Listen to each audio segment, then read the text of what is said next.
Welcome to the AirPower Airwaves, the AirPower Manufacturing Solutions podcast series where we talk about manufacturing issues that impact you.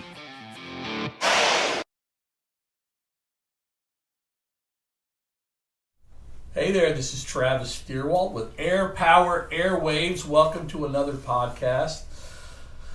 Wow, today I've had a lot of cool people on this podcast, a lot of good friends, a lot of good vendors. These guys, I've done videos with this cat before. Notice I said cat. That's because their company is called CATS, Clean Air Technology Solutions. That's right. I got that right? You get that right. I better get that right. I know y'all well enough. I am fortunate to be here with not only customers, but guys that I've become very close friends with over the years. They are from my neck of the woods in the country. We live about an hour apart. I live in Nashville, Tennessee, and these guys with CATS are based out of Hopkinsville, Kentucky. Right, which is a place that most people watching this video probably never heard of, but it's our local hometown, and we're happy to be there. Yeah, very close to the home of the 101st Airborne. Right there, we're very Fort proud. Campbell. Very proud of the 101st. Yep, Got the 5th group there and the 160th as well. Yes, that's right. And one of the coolest places to go to pawn shops I've ever been. Yeah. In Clarksville. There's a lot of them there. Oh man. Okay, so I guess when you're a military guy or girl and you're moving, from this point to that point or whatever, and you're like, I don't want to take it all with me, and I don't want to put it in storage. Yeah. Find a pawn shop, and it's unbelievable. You can find some good deals. Yep. Yeah, for sure. All right, cool. So David Bryan and Will Bryan, thank you for joining me today. Thanks for having us. We have a special guest over there on the floor we'll talk about here in a little while. It's not a human. I don't want you to think we have people on the floor in the podcast studio. So Will Bryan and I met about 9 years ago. It's been a while. Through our mutual friend Sean Patterson. That's right. Who we lost this year. We miss. We miss him greatly. Sean Patterson was an account manager for AirPower and a very good one, long-term employee that sadly is no longer with us, and we miss him a great deal. But thankfully, he introduced us. That's right. And introduced us on a friend level very quickly. Right. Between the three of us. We quickly became friends. And we quickly became friends, and that's translated to David and his wife and daughter. Will's also married. Two awesome kids and a grandson. And so with my wife, we always threaten each other with a good time to go to dinner. Yeah, we need to do it. We need to do it soon. We do. Yes, we do. So anyway, I wanted to bring. Will did a video long before the podcast. Will did a video with me where we talked about what we're going to talk about today. We hadn't even dreamed of a podcast at that point. And it's a structured video. It's a great video. What we're going to do here is we'll put up a link to that podcast. And Jai, our fearless director, might be able to put a little screenshot of it right here. Maybe right here, Jai. Right here. That look good?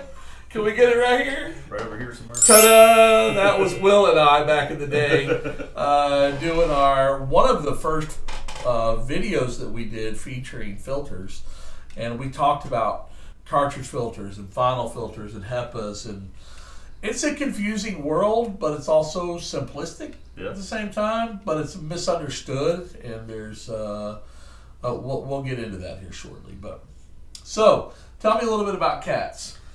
CATS was started in 2002. Okay. Before that, I started out as an applications engineer at Freudenberg, billing on filters, and I left there as the North American sales manager of their dust collection division. So cartridge filters for dust collectors, powder booths, any type of processed dust. And then, unfortunately, after 9/11 happened, we took some pretty big hits at Freudenberg. That business segment was still pretty new. They just brought that over in 1997 from Germany. Okay. And we were kind of like right on the edge of profitability, but not quite there. So they ended up kind of closing that division. They offered me another job, but I said, you know what, this is a great time to start my own business. And David and I were together. I used to talk a lot to him about, we should start our own company someday. And I guess one night we were talking, and David, he said, yeah, we should. And then I was like, taking my shoe out of my mouth, I was kind of nervous, but then I was like, we talked about it a lot. It really made good sense. We've been blessed. We've been very successful, fortunately. We've got a great team, great customers like Air Power, and the rest is history. It's hard to believe it's been 20 years. You do have a great team, a team that's grown a little bit. Yeah. So your primary business is, I would say, from my perspective, Yes. is handling dust collection. Yes. In manufacturing. Yes. Which also encompasses powder coating. A heavy portion of the business is powder coating collection. Yes. With cartridge filters. Yeah. Our niche is really dust collection. Yeah. We get into a lot of HVAC and other stuff as well. But you don't just sell you don't just sell the dust collection filters. You're selling dust collection systems. Installing them. Yep, that's right.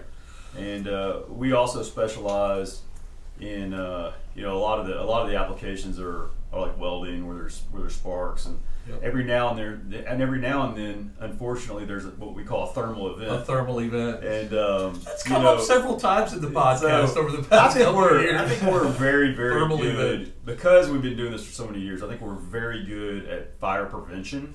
Yeah. So if you ever have any of your sales guys out in the field or girls out in the field, have a customer that's experiencing fires or thermal events, that's something that we're very good at diagnosing, figuring out how to solve, those problems. So I'm going to switch gears here real quick and introduce David Bryan, the younger brother of Will Bryan. Mm-hmm. Not too much younger. You guys are close to Irish twins, right? That's right. We're close in age. Everyone says we sound exactly the same. Yeah. And the name Bryan, Yeah. I guess that's Scottish, right? Well, my name is William Wallace Bryan, actually. That's right. And my son is William Wallace Bryan IV. So the soccer phenomenon. We'll see if he keeps it going. Yeah, he's a great soccer player. He led the state of Kentucky his senior year in goals. I can go on and on. That's not what this is about. So don't get me started. We'll do another podcast. Very proud. Very proud of both my kids. So, all right, David, your day to day. I have for many years I interacted with Will and Will alone for the most part. Mm-hmm. Every now and then we'll be on vacation or whatever. He's like, "Hey man, hit up David." Mm-hmm. So I'd hit up David, and you and I started talking, and then it was a couple lunches or whatever. And now I'm glad to say that we're good friends too. Absolutely. And we talk a lot about filtration. And I find that when I call your company or when I'm talking to Will or whatever, most of the time you guys, there seems to be a segment where I deal with you guys. I deal with Will when it comes to cartridge filters pretty much exclusively. Mm-hmm. If I have a part number, I can talk to inside sales like Shelly or somebody else. Yep. Or I'll just email one of you both at the same time, which I normally do. And then, but if I need help with Hepas and finals, David, that dude right there gets the call. Mm-hmm. And your attention to detail on that side of the business is very well appreciated. And your ability to find needles in haystacks, yes, fantastic. Because that means I can chase other projects and other dollars, and you're chasing a finite Ashrae or efficiency or whatever. So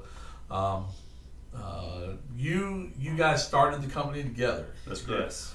And I had always thought that you started it and then you joined later because he convinced you to finally join. It was the opposite, actually. I mean, so what happened was, actually, I kind of started on my own with Will's support. We started the company together, but David worked full time for the company before I did. Right. So because we were, it was just the two of us at one time. Basically poor. And so I kind of started it off, and about a year later on, Will came in, and I took on the inside, and he took on the outside, and then now it's been over 20 years. Very cool. We've got He probably lied about that and said that he's... Well, I think a lot of people thought that, but that's not. I mean, we started together. I mean, from the very first day, we started as 50-50 owners. Sure. But as far as working for the company and actually drawing his salary, David did that first. I didn't draw a salary until year 2. Okay. Yeah. All right. So, thank you guys. This is a very important thing that I must say right now. This is the first unofficially sponsored podcast. This podcast is sponsored by a beautiful business in Jamestown, North Carolina called Full Moon Oyster Bar.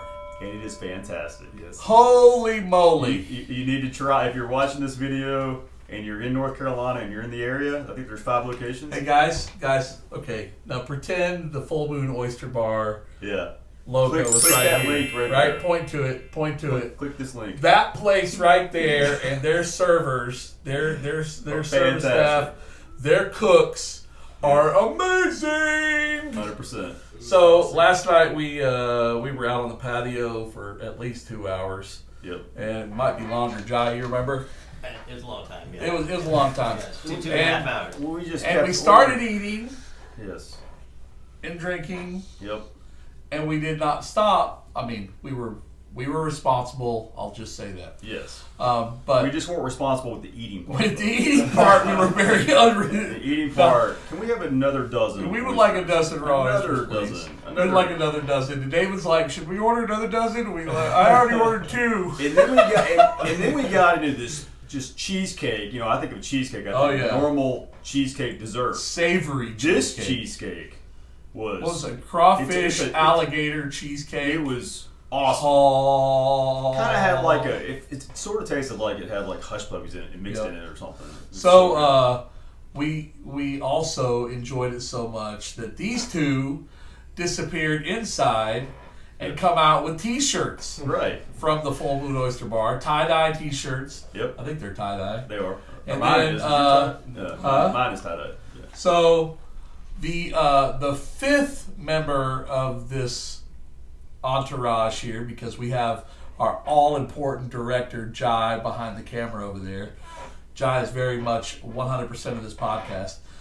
Our 5th member was Bear, who is Will's 8-month-old chocolate lab. He is huge. And he liked the restaurant so much, he wore the T-shirt home. That's right. So, Bear, in his T-shirt, right here, he was repping it for Full Moon Oyster Bar. So, for everybody out at Full Moon Oyster Bar, thank you very much. And your key lime pie rocked also. So, David and I, we whooped up on some key lime pie. All right, now, that is our unofficial sponsor to the Cats Air Power Airwaves podcast. Okay, so let's dig in, boys. First, if you have any questions, what we talk about, we're about to get nitty gritty into filters. If you have any questions, call this number, 1-800-334-1001, or go to this website, Air, A-I-R, Power, P-O-W-E-R, hyphen or dash, whatever you call it, USA, and you know what, that should always be caps in my opinion. Exactly. .com. airpower-usa.com. You can get to everything there. You can get to our podcast, our brands page, our e-commerce, about Air Power, contact forms. You can do anything, videos aplenty. You can get everything you need there. Okay, so if you are watching this podcast, you have made it to either airpower-usa.com or you've made it to airpowerlive.com, which is the home front of all of our videos and podcasts, the video versions of the podcast. Or you might have discovered us on the YouTube channel, which Air Power Manufacturing Solutions is the name of the YouTube channel. Let me tell you what, go to that YouTube channel and just be ready to do some searching for a lot of things that Air Power does. And we have so much more. This video will be there. If you are watching this on YouTube and you do a lot of driving, or you like listening to podcasts in the evening time while your time kind of come down time, whatever, you can go anywhere you want it, where you listen to podcasts. Just a few, for example: Apple, Spotify, Pandora, Stitcher, just to name a few. If you go to those locations and look up AirPower Airwaves or AirPower Inc. or AirPower Manufacturing Solutions, you will find this AirPower Airwaves podcast. So, without further ado, I'm joined by two, and we're going to get going right now. All right, guys, your line of business in what we do at AirPower. AirPower account managers come to me and they're like, I've got a powder recovery booth, or I've got a powder reclaim module, or whatever. Or we've got a company with a dust reclaim system out of a blast booth. The question they always ask is, I need filters for it. Mm-hmm. And I need a cartridge filter. This is this powder booth is a Wagner blah, or a Nordson blah, or a Gema blah, and I need to know what filters to use. My response to that is my blood boils a little bit. Okay, I think you guys probably understand what I'm talking about, because there are so many different anomalies and changes that people can make over time, modifications. But even things that happened with some of those manufacturers over the years, slightly changed a model or whatever. And the bottom line is a cartridge filter and a final filter and a Hepa filter are not cheap. They're not like ridiculous expensive, but they're not cheap. They're not cheap. And the last thing you want is to quote a filter, ship it, which these typically, all because of the safety and how easily they can get damaged, they're typically shipped on skids. It's not cheap. And if you get 100 filters to a customer to change out a whole bank of powder booths or whatever, and they're like, oh, these are, they're the right length, but they're the wrong ID or the wrong OD, or they don't have the right cap on the bottom, end cap, or, whatever. We're going to talk about all that. The only way you get around that is getting really good information up front. Correct. So, which is not hard to get usually. No, it's not. And we're going to talk about that.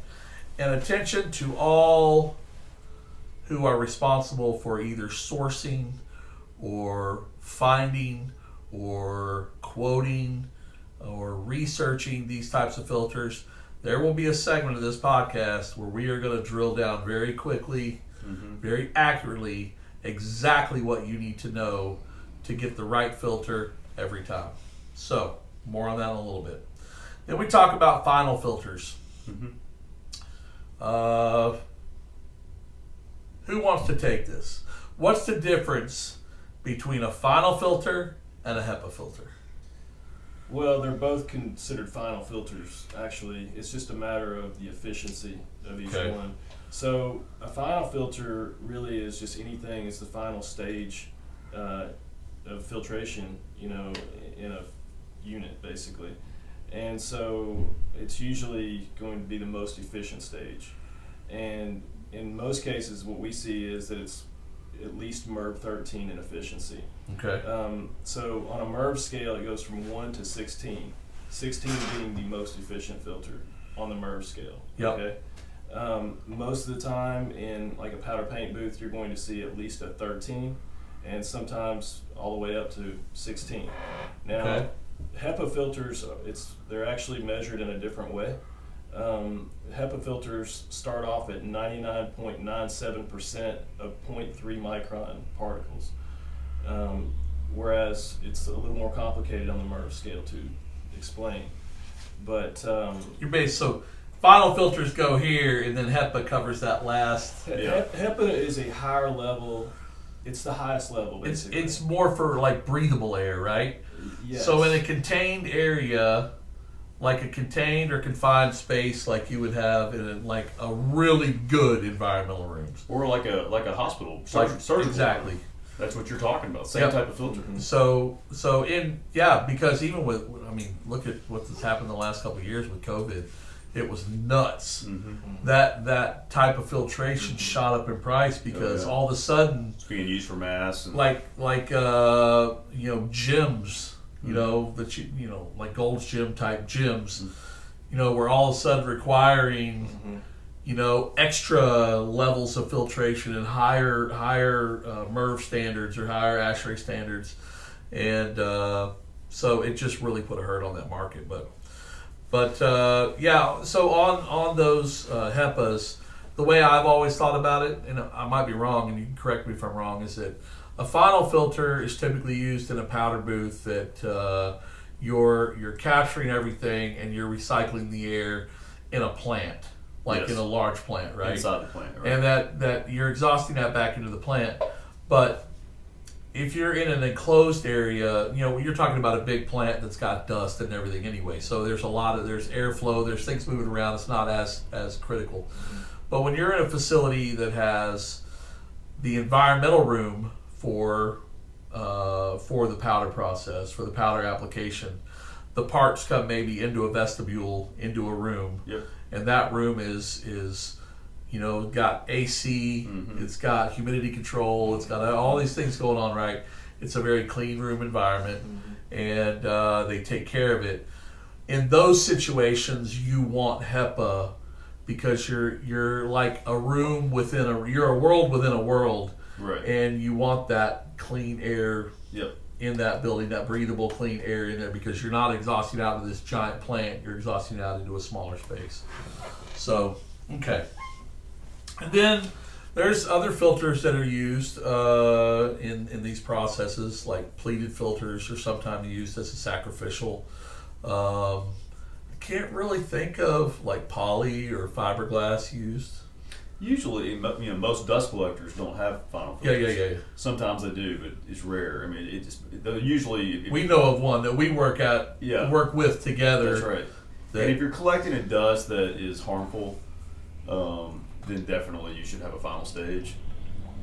Most of the time, final filters in a powder booth or a dust collector, they're really meant mostly for if there's a problem with your primary cartridge. It kind of gives you a little bit of a window of time to figure out, hey, there's a problem, and we don't want to have powder all over our room. Right. And so, that's a mess and that's expensive and no one wants that. Obviously, you're also getting that added efficiency coming back into your room. But Dave is definitely, at Cats, he's the guy that really specializes in that. He's really good at, there's literally, when you're talking about final filters, there's so many different variations. You got your standard size, your nominal size just means if it's 24, 24, 12, and this is the way most filters are. Yeah. They're actually 23 3/8 by 23 3/8 by 11. Which is actual. Yes, but like sometimes, especially if you get into HEPA filters, they're actually exact. Well, if you mess up and you don't supply the right information, you're gonna get the wrong filter. And if you're selling a HEPA filter, that can be a very expensive mistake. And then you've got those situations where you have some of them that are sent over in the millimeters. There are a lot of European standards. That's the way I like them because I came from Freudenberg. It's spot on. I know it's easy. 25.4 millimeters an inch. It's pretty easy to calculate that way. So. All right, so let's dig into the types of applications that we all deal with together. Okay. And where cartridge filters being the primary thing that we're going to be discussing today. We're going to discuss some of the big stars over there today too, but so applications that cartridge filters are typically used in, I can think of several. Powder coating, obvious. Yep. Sanding rooms and sanding machines, which you and I have dealt with recently. Blast booths. What else, guys? Welding, plasma tables, welding, grinding. Yep. What else do we got? Those are the main ones. And then I guess you would call it general air cleaning, like where you have like a plant that has a lot of these different processes in it. Right. You have Especially if they're moving around. You have a lot of smoke, Yep. a lot of garbage in the air, smog, if you want to call it. You have the plant actually has a system outside with cartridge filters and all kinds of higher level filtration. And a lot of times they'll have banks of filters that the air is moving through, and some of those sacrificial layers they change out regularly to keep the Hepas doing what they need to do. And then that air is pulled out of the plant and put right back into the plant so as to not create it's not a positive or a negative impact. It's supposed to be just a neutral, just keep the air moving, but cleans the air to keep those operators healthy. There are things that we will talk about with cartridge filters, the different medias involved, but we did talk about thermal event earlier. And when you're evaluating, especially items like plasma tables, smog hogs, dust hogs, or what are any other names for those? I mean, could be FAR, could be wheelabrator. We're talking about sanding or blasting. So anything where you have a potential of casting a spark, yes, or an ember, yep, you've got to be really careful when specifying your filters. And we can talk about FR or fire retardant media, yep, but you do not want one of these thermal events in your plant. No. Especially in a machine that's expensive. And it's a good idea to keep your ducts clean, Yes. If you're collecting a flammable dust, you hope that the system was designed properly. And oftentimes the system was designed properly, but over time there's been added ducts, added drops, new equipment coming in. And every time there's an added drop, then your velocity is dropping because you're having to spread that load out. And the more you spread that load out, the more dropout you get in your duct, especially around the airflow drops. Exactly. So what happens is dust starts to drop out inside the duct. Well, if that dust is flammable and you get a spark in there, I mean, you're pulling air, right, which is fuel to the fire. Especially if you have something, if you got aluminum involved anywhere. Oh yeah. And you get that aluminum dust. Yeah. Now you're talking massive explosion. Yeah, and there's a lot that can be done. Okay. We could go on and on about, but definitely, certainly the filters are we want to make sure that we're using the proper filter, and there's a lot of customers that you're going to see out there who are not using the right filter. Yeah. And I think that's where we really bring a lot to Air Power is just support. That's right. And saying, helping, yeah, being accessible to your salespeople, and having the ability to do. We do this a lot with your salespeople. We'll have a 3-way phone call, or we'll go through the system with the customer and diagnose. While we're on that, let's talk about anatomy. Okay. Anatomy of a cartridge filter. That's not the right way to think about that. You know better. Anatomy of a cartridge filter. Let's pull one up, David. All right. So, here is subject number 1. This is a very typical cartridge filter. What is that, 26? That's a 26-inch tall. 12.75? No, that's a 13. This one's a 13.8. Okay. This is like Torrent Donaldson's most standard size that they have. And there's a lot of other dust collectors out there that also use this size filter. Okay. Very common. 13.8 by 26. It's open on both ends. Okay, so let's talk about the anatomy of this cartridge filter. Okay. Because after we do that, we're going to drill down for those that are watching this that need to know all the critical data they need to have written down when they're asking for a quote. We'll get that. So first thing I would say would be, and I'm going to go through my list here so that, well, I'm not going to go through my list. We're just going to talk basics here. So cartridge filter has 2 caps, top and a bottom. Okay, we're going to show you that in a minute. But basically you can see through the cartridge filter right there. So that top will typically always have a gasket because it's got to seat up and seal. The bottom on this particular filter is what we call an open, but we're going to talk about that shortly too. So The other part here would be your gasket that we just referred to. So that this is a top with a gasket. This is a bottom, and this particular one is open. A filter always, for the most part, if you can see on the inside of this, there's a cage. Yep. That's the inside of the ID of the opening. ID being this from the inside, OD being from here, all completely outside to outside. When you're measuring the length, your top to bottom, don't measure above the gasket, down, measure Right. metal, End cap to end cap. end cap. Media, this is your pleated filter media. This is pleated just like a pleated filter, like a 20 by 20 by 2 or 20 by 20 by 1 or something that people use in their HVAC units. AC units, intake filters in their house. But it's very similar. Media, very different for the most part. This particular filter has bands. These two things are called bands. They just kind of keep everything together so that the filter media doesn't come out. And the other option is cage. And we will talk about that in a moment. We have one over here. And I'm going to put this one to the side. But so you basically have the anatomy of this one. Let's do this. Okay. Move this off to the side. David, let's pull the other one up. And this one you can see is actually just a little bit different size on the OD, which is here. That's a 12 3/4. But this is a very common, Oh yeah. super common filter. These two are the most two common sizes that you'll see. But the only thing different visually on this one versus the one we just had is this has a cage outside.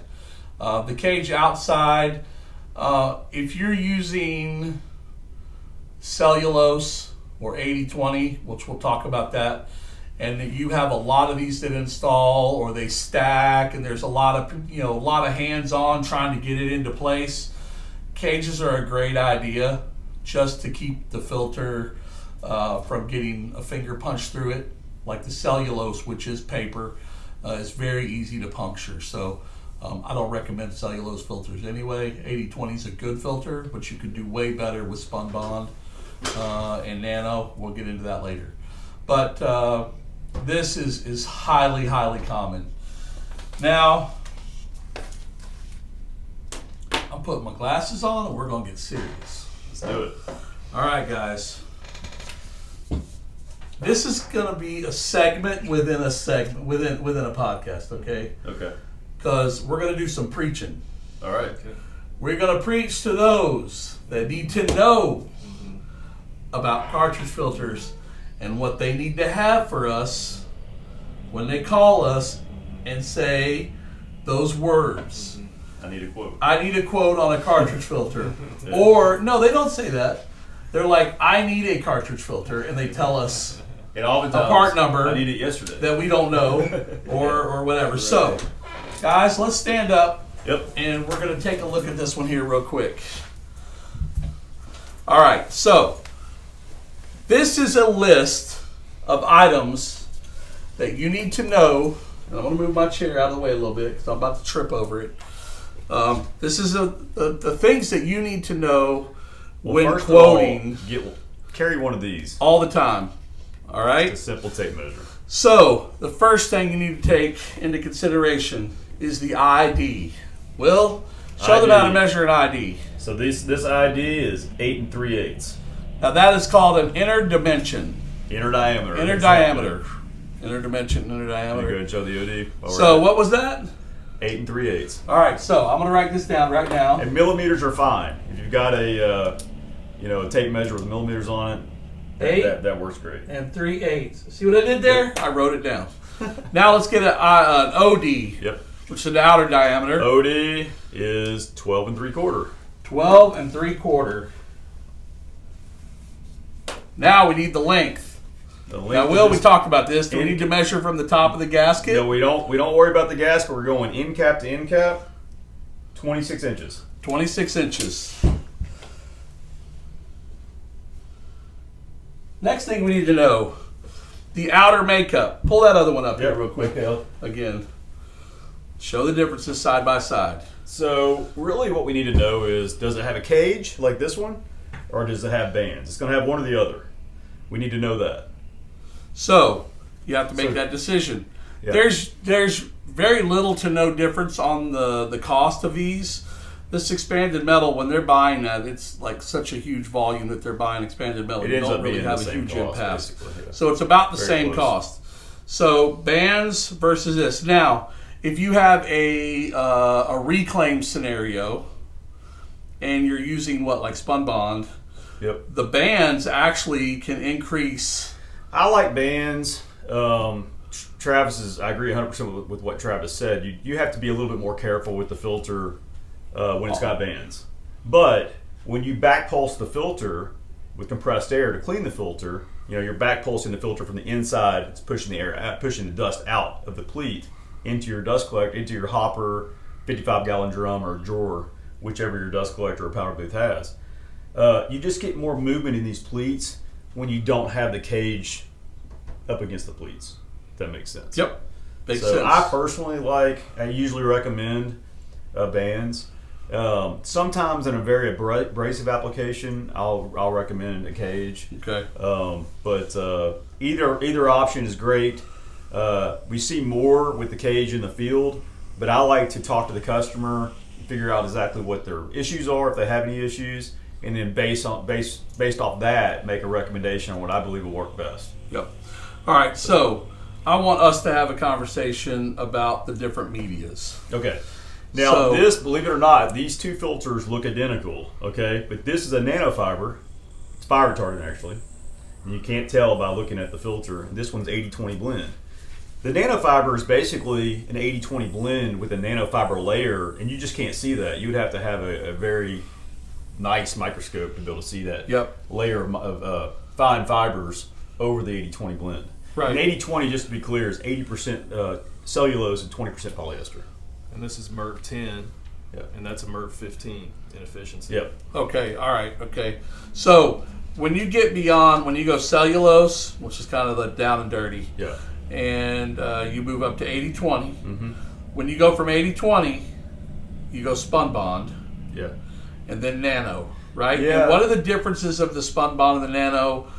It depends on the application. So from an efficiency standpoint, typically most customers go from an 80-20 directly to a nanofiber. Okay. Now for powder coating, Which is like the biggest in the reclaim right, segment. spun bond is really the best. The thing is, it's important you got to make sure the air to cloth ratio is right. And what that means is you've got a certain amount of CFM that you're drawing into the booth or the dust collector, right? Yep. And then you have a certain amount of square footage of surface Of area, media. filter media in the cartridge. So you want to make sure that your air to cloth ratio is low enough that the speed of the air coming into the filter isn't so high that when you pulse the powder or the dust off the filter, that it can't fall down into your hopper. Right. Right. So that's where I like to get involved again, and spun bond is the better option as long as the system is not undersized. Yep. So a lot of times when we're quoting one of these filters, when we're out in the field, he'll ask, or some, on the really complicated ones that are buying hundreds of these, Will and I will go in together and we're going to look at it very closely. Yep. But Will start at one pleat and he will count. He will count all the way around. I'm pretty meticulous about this. So what you need to understand on that cloth air to cloth ratio. air to cloth ratio, is that the more pleats are more square footage or square inches of filtering media, filtering area. So if you have a pleat, if you have one of these filters that has 100 pleats, Right. and you have one that has 125 pleats, it's a significant difference. Well, the You're adding- 125 pleats is going to have a lower air to cloth ratio. Yep. Right. So you want that. Right. Well, depend. Usually, yes. So what happens is sometimes, like at a certain point, you don't want to add more pleats because the pleats are so tight. Yeah, you're not actually getting the depth of the pleat. So for powder coating, you're in essence you're face loading, and it's not going. It's not able to get in. To give you an example, for like a welding application, typically we'll go in with this filter here. This is the 13/8 diameter. We'll go in with 350 pleats. We want as many pleats as we can get, because a lot of times weld fume has got anti-spatter in it, it's oily, and it doesn't really want to pulse out. And you just need as much surface area as you can get. They stop at 350 as a max, because if over that, you're really not getting the depth, that last third of the depth of the pleat, you're just really not getting that depth. So you're really not getting the surface area, you're not using the total surface area. Gotcha. Now for powder coating, with 80/20 and nanofiber, we're actually going more with like 280 pleats. We're kind of cutting it down, because what we found is we're not getting that depth. So depending on the application really determines how many pleats we use. I mean, these types of filters are used in textiles. They're used in wherever you're chopping something up and there's dust, or there's fibers in the air, like tiny fibers. These can be used. So, all right. So we've gone through the different choices. Cellulose, 80/20 blend, spun bond, nanofiber. Let me say one more thing. Another thing that really helps: always get a part number if you can. Absolutely. Yes, and always take pictures if you can. Take pictures. Yeah, I mean, if you have the ability, if you're at a plant and the customer has a room, like a storeroom or a place where you can actually get your hands on the filter, while you're giving me the dimensions, go ahead and take some pictures. There's something else that happens all the time. I'll have a really good account manager will take a picture like this. Yeah. Mm-hmm. They have the tape measure there. I don't have to argue. I know exactly what it is, and they'll do the same this way. Yeah. And they'll take a picture down on this end. Yeah. And they try to take a picture to show me that this is flush here. Yeah. Pictures are great. Then just make sure your picture of the top of the filter and the bottom. So. One thing to know is the top's always open. It's always open. Top pretty much always looks like that. You want me to show them while we're at it? So we're going to sit down. Okay. I'm going to just take those over on Will's side. And thank you. All right, so let's sit back down and talk about the bottom end, which is there's only really a finite few different things that can be done on the bottom of the filter, but the bottom of the filter is critical because that's where it's going to seat on any number of different platforms. So let's talk about the you'll see on a quote for a filter or a description what is the bottom of the filter. So let's go through those really quick. So it's open. Yep. So show us what an open is. Well, an open, actually, I don't think. Well, here's an open. Right? So it's just open. Just open. So the bottom end cap typically is not going to have a gasket on it. Yep. Okay. Because usually the seat has the gasket. Right. Yep. So that's an open. Here's an open close of the bolt hole. Open closed bolt with the hole. bolt hole. Make sure when you're saying it's closed, if it's got a bolt hole, mention that it's closed with a bolt hole. And if it's completely closed like this one, mention that there is no bolt hole. Because sometimes I've had this happen several times over the years, where someone says it's closed, it's actually closed with a bolt hole. And so what we supplied is a completely closed end cap. So just go ahead and mention, even if it's completely closed, go ahead and mention that there is no bolt hole. It's totally closed. You should measure a bolt hole too, don't you think? Yeah, most bolt holes are 0.54 inches, but if it's a 12 3/4, if it's a 12 3/4 or a 13.8 by 26, you don't really have to give me the dimension of the bolt hole. If it's an odd size filter, it would be good to know the size of the bolt hole. Yep.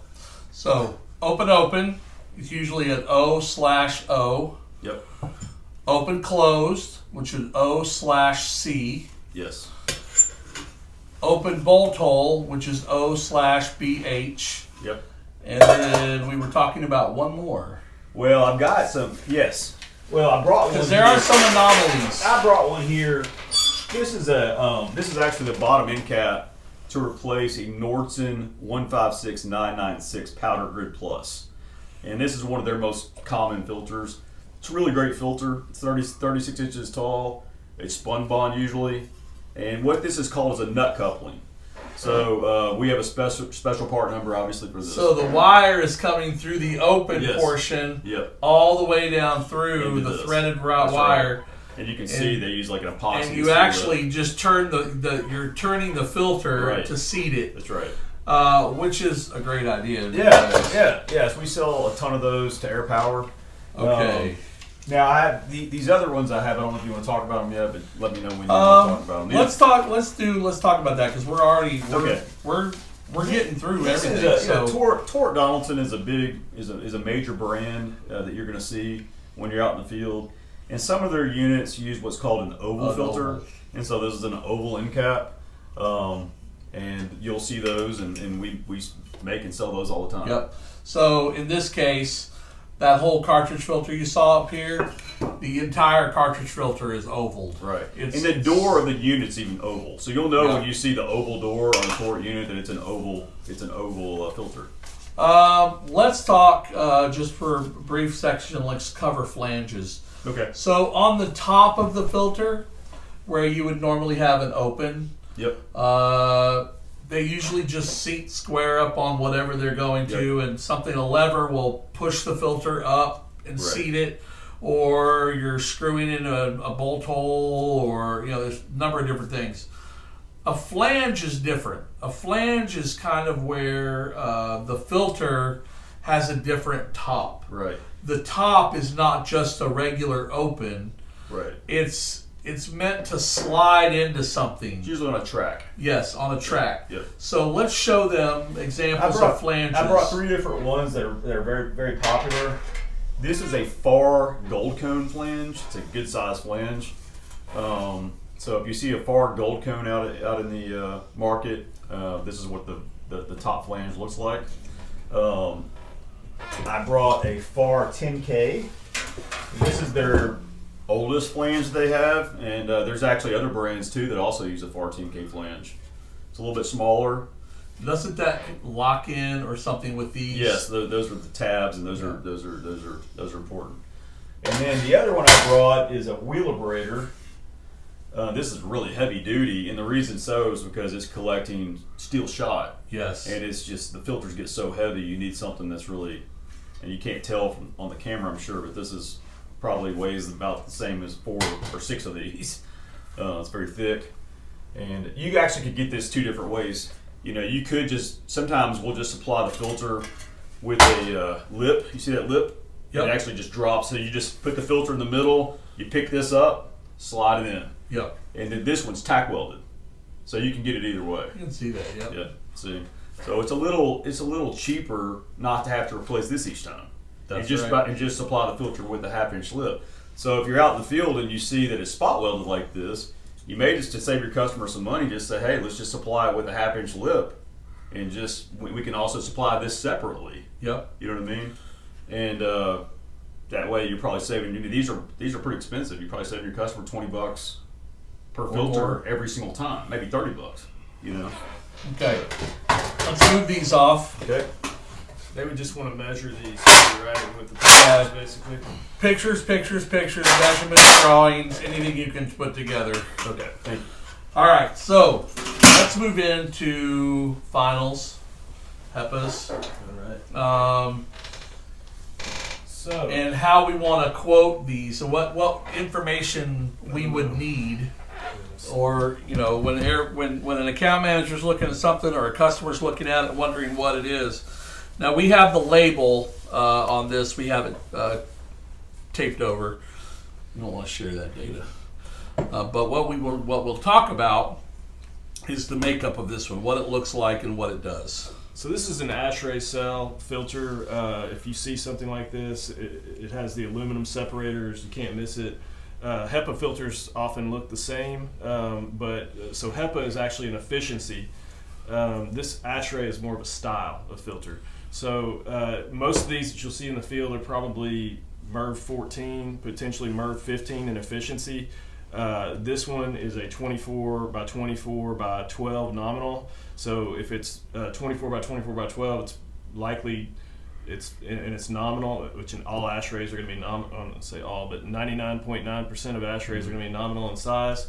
So it would be 23 3/8 or 23 1/2. You'd probably want to measure that actually. Yeah. I would try to get exact measurements on any of them. Like that right there, and take a picture. Yeah.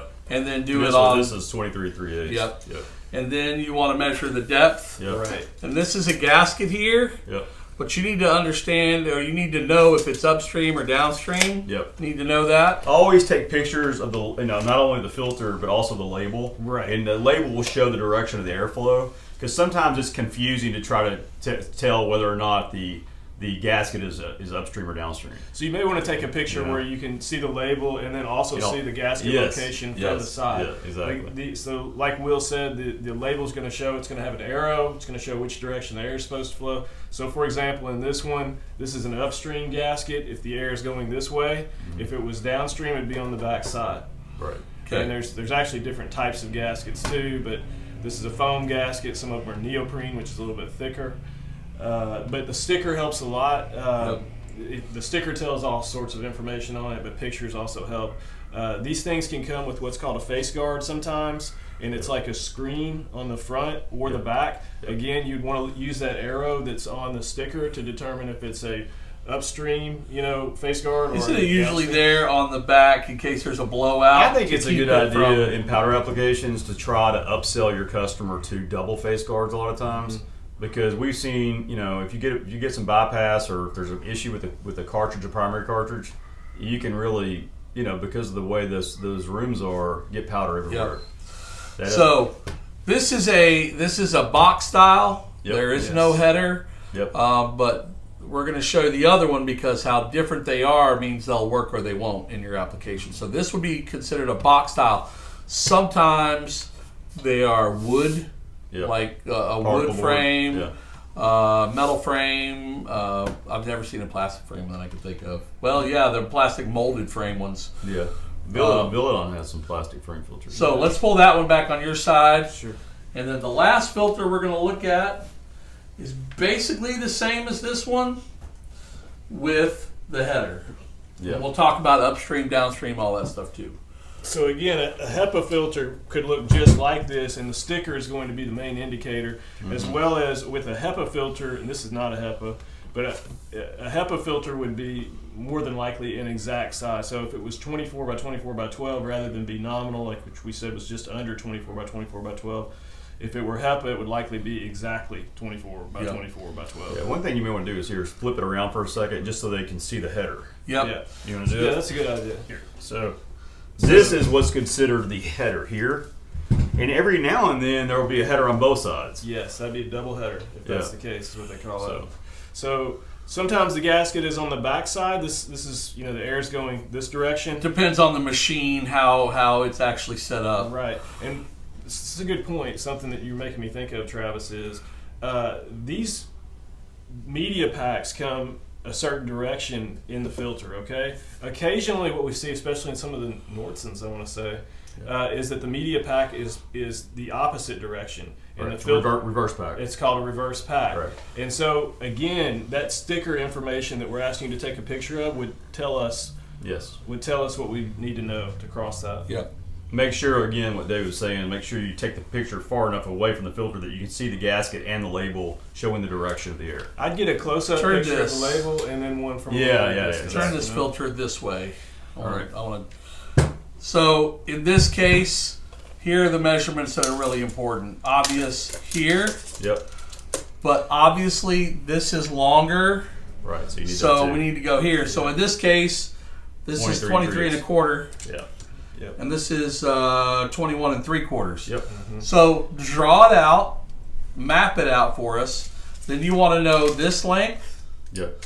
and then you want to know the length from the beginning of the metal part of the header to here. Yep. And note gasket location, and obviously note the direction of airflow. That will tell us where the gasket needs to go, here or here, Yep. sometimes here. So this is a thicker gasket. This is a neoprene Gasket. And you might want to note that the foam is just a lot thinner, Yep. but we can do any So kind this, of anything you want. this is probably setting in with a much stronger clip support to press it and to hold it. correct.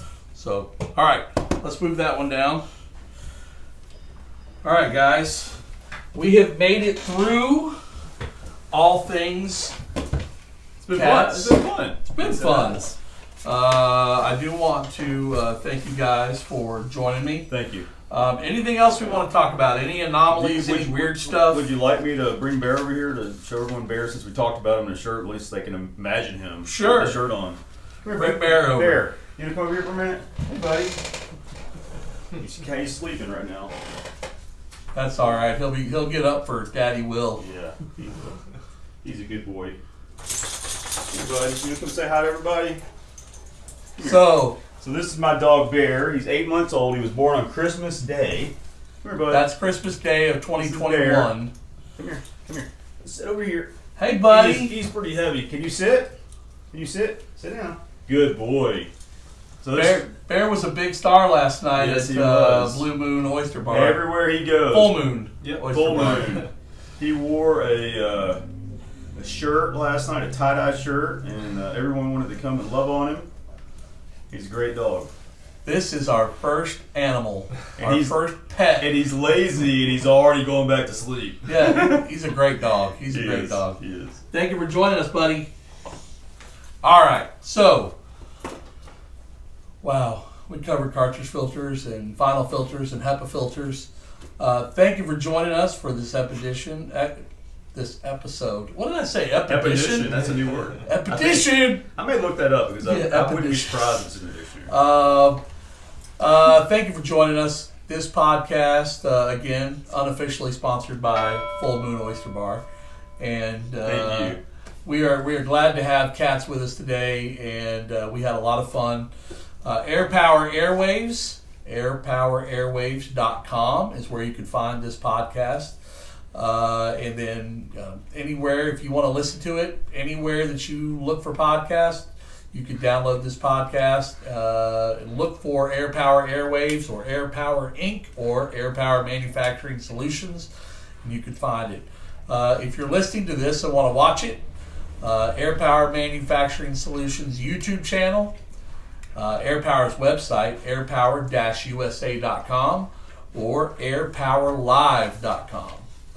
If you have any questions on anything you've heard, if you want us to come in and do a filter audit, and you have a lot of those in your facility, or you have a lot of those final filters or HEPAs in your facility, and you want us to look at it, figure out what the right thing to do to change all that out, absolutely 100%. Give me a call at 1-800-334-1001, and we'd be glad to help. Shout out to our friends in Texas and New Mexico. I will leave their names nameless, that sent emails and phone calls and actually called us last week thanking us for some of these podcasts and some of the videos. It's really cool to have that support, and we are going to keep doing what we do. Thank you for joining us today on AirPower Airwaves. And I'm going to close out this podcast saying what I always say: manufacture it a great day. Thank you for joining the AirPower Airwaves podcast. AirPower Airwaves is a production of AirPower Inc. and AirPower Live Studios and is hosted by Travis Stirewalt. For more information, please visit airpowerairwaves.com. For more information on all of our products, brands, and manufacturing solutions, please visit airpower-usa.com. If you have any questions or need product support, please contact AirPower at 1-800-334-1001.